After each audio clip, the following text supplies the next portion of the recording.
In these strange times, this is a strange sight.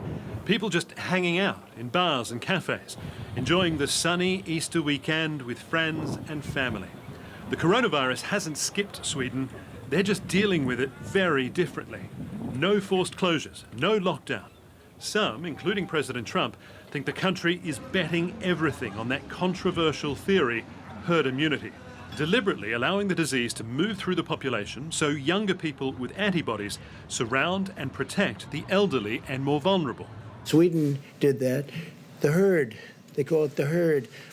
Sweden's suffering very, very badly. Absolutely not true, says the Swedish government. Our goal is the same as in most other countries. We want to save lives. We want to hinder the spreading of the virus. Swedish health officials say their approach is designed to slow the virus where it spreads most, and they don't think that's in bars and restaurants.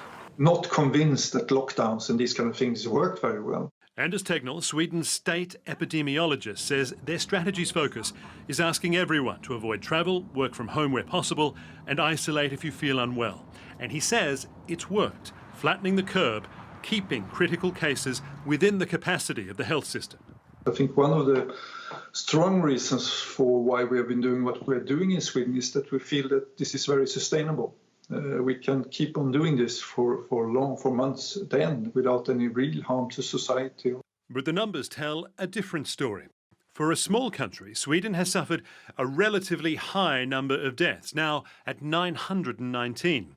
The deaths per 100,000 people stands at 8.83, higher than that of the United States at 6.73, but still far less than Italy at nearly 33. And there's one especially disturbing trend in Sweden's experience so far. Health officials say around half the total figure killed lived in homes for the elderly. The World Health Organization says it's imperative. Sweden must do more.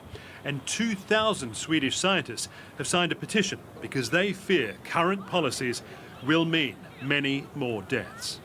Our authorities think that they are in control, but what we are saying is that the catastrophe is luring around the corner. So you're not in control in 2-3 weeks' time. Critics say Sweden is now trapped in a high-risk experiment.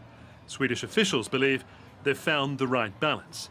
Either way, in the coming months, Sweden will have much to teach the world about how to best manage COVID-19.